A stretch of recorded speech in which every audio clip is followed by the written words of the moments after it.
안녕하세요. 스포츠 분석 천교수입니다. 저희 채널을 방문해 주셔서 감사합니다. 이번 회차 천교수 가족방 적중 내역입니다. 적중하신 분들 모두 축하드리며 오늘의 경기 분석도 재밌게 시청하시고 유익한 정보 얻어가시기 바랍니다. 천교수 가족방 입장은 영상 하단 고정 댓글을 통해 입장 가능합니다. 그럼 오늘의 경기 분석 시작하겠습니다.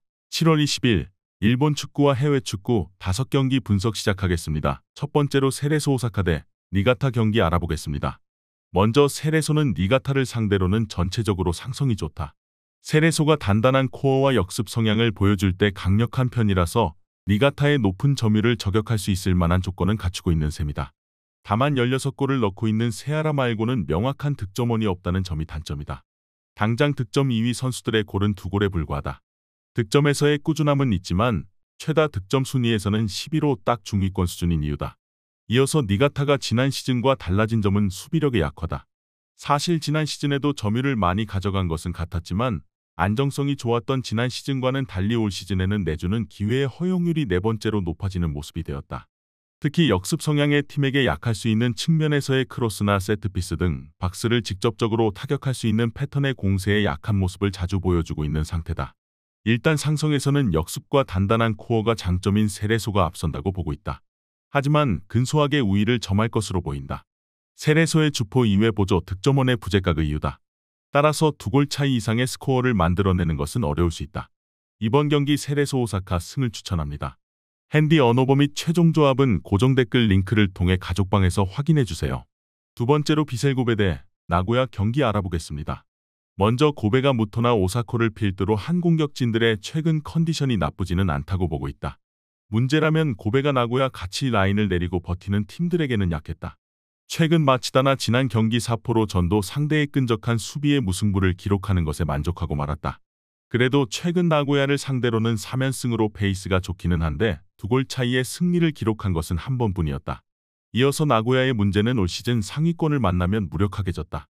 특히 주커가 없는 상황에서 공격력을 제대로 투사한 경기가 손에 꼽는다. 올 시즌 4위 이상의 팀을 만나서는 오전 전패이고 더 심각한 점은 득점을 한 번도 기록한 적이 없다는 것이다. 아무래도 강호들의 공세를 90분 내내 막아세우는 것은 아무리 수비가 강한 나고야 입장에서도 어려운 일인 것 같다. 일단 나고야가 올 시즌 강호들이 밀어붙이는 상황에서는 쉽게 무너지는 모습을 보여주는 편이다. 물론 고베가 라인을 다소 내리고 신중하게 운영하는 성향의 팀에게는 약했던 편이지만 최근 나고야를 상대로 3연승 중으로 페이스가 좋다. 이번 경기 비셀고베 승을 추천합니다. 핸디 언어버 및 최종 조합은 고정 댓글 링크를 통해 가족방에서 확인해주세요. 경기 분석 잘 보고 오셨나요? 다음 경기 분석 보시기 전에 천교수 가족방 입장하시는 법 안내해드리도록 하겠습니다. 첫 번째로 영상 하단 댓글을 클릭해주세요. 두 번째로 링크를 클릭하신 후 세 번째로 채팅 참여하기 클릭하셔서 문의 주시고 답장 기다려주시면 됩니다. 남은 영상 유익한 정보 얻어가시길 바라며 이어서 다음 경기 분석 시작하겠습니다. 세 번째로 후쿠오카 대 도쿄베르디 경기 알아보겠습니다. 먼저 후쿠오카는 전반적으로 베르디와의 경기에서는 팽팽한 흐름이 이어지던 편이었다. 특히 베르디가 공을 잡은 상황에서도 후쿠오카가 이를 버티는 능력이 뛰어난 편이었기 때문에 공격 스탯에서는 뒤져도 후쿠오카가 실리적인 결과는 챙길 수 있었던 편이다. 물론 후쿠오카의 낮은 라인은 공격 상황에서는 오히려 방해가 되는 경우가 잦은 편이기도 하고 웰링턴의 부상 등으로 인해서 후쿠오카의 공격 성적도 확신하기는 어렵다. 이어서 베르디가 라인을 굳건히 굳히고 버텨내는 팀에게는 약하다. 지난 마치다 상대로도 공격 스탯은 전부 앞섰지만 정작 최전방 공격수들이 부진하면서 0대1로 패하는 모습이었다. 후쿠오카와의 매치에서도 공을 잡은 시간 자체는 길었지만 후쿠오카의 조직적인 수비에 매우 고전하는 모습이었다. 그나마 베르디가 승격팀치고는 3백의 안정감이 어느 정도 나쁘지 않다는 점은 위안이라고 볼 여지가 있다. 기초적으로 두 팀이 서로의 강한 수비력에 막혀서 공격적으로 잘 이득을 보지는 못하던 편이었다. 베르디가 공을 잡은 상황에서 공격적인 스탯은 앞서는 모습을 보여주기도 하지만 결국 최전방 선수들의 결정력은 들쭉날쭉한 편이다. 후쿠오카도 너무 낮은 수비 라인이 공격에서는 방해다. 이번 경기 무승부를 추천합니다. 핸디 언어버 및 최종 조합은 고정 댓글 링크를 통해 가족방에서 확인해주세요. 네 번째로 사릅스보르그 대 SK 브란 경기 알아보겠습니다. 먼저 사릅스보르그는 생각보다는 브란을 상대로 잘 싸웠다. 특히 홈에서는 최근 1승 1무를 기록 중이다. 특히 사릅스보르그는 공간을 어느 정도 넓게 쓰는 상황에서 강한데 브란에게 이를 이용해서 난전을 유도하는 식으로 경기를 혼전으로 만들어내는 역량을 보여주는 편이다. 실제로 사릅스보르그는 리그 득점 5위 수준으로 화력은 만만치 않은 편이다. 수비력에 대한 고평가는 해주기 어렵지만 화력전 유도는 가능할 것으로 보인다. 이어서 전체적으로 브란은 공격에 특화된 편이다. 특히 박스한 터치 숫자나 빅찬스 메이킹 등 공격 쪽에서 긍정적인 스탯은 브란이 리그에서 1위를 차지하고 있는 상태다. 물론 브란의 문제는 전체적인 수비력에 대한 이슈다.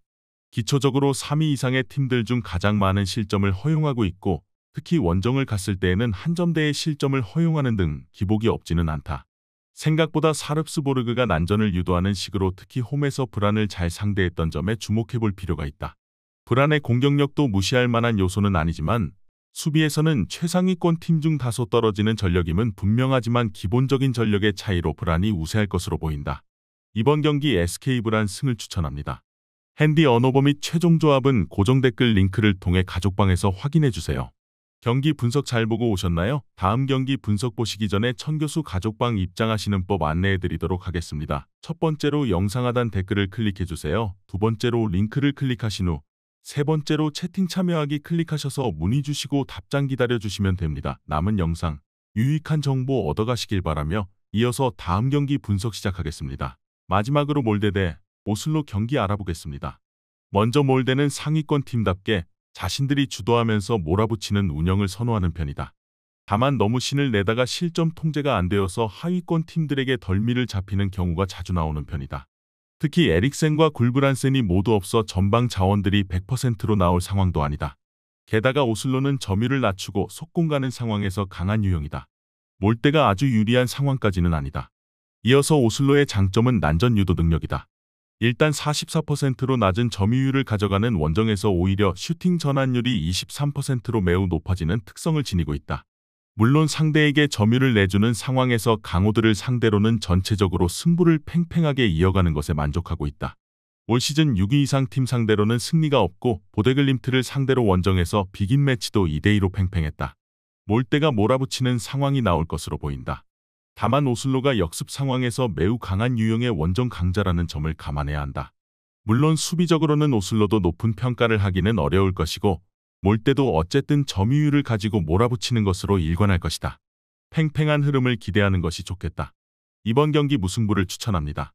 핸디 언어버 및 최종 조합은 고정 댓글 링크를 통해 가족방에서 확인해주세요.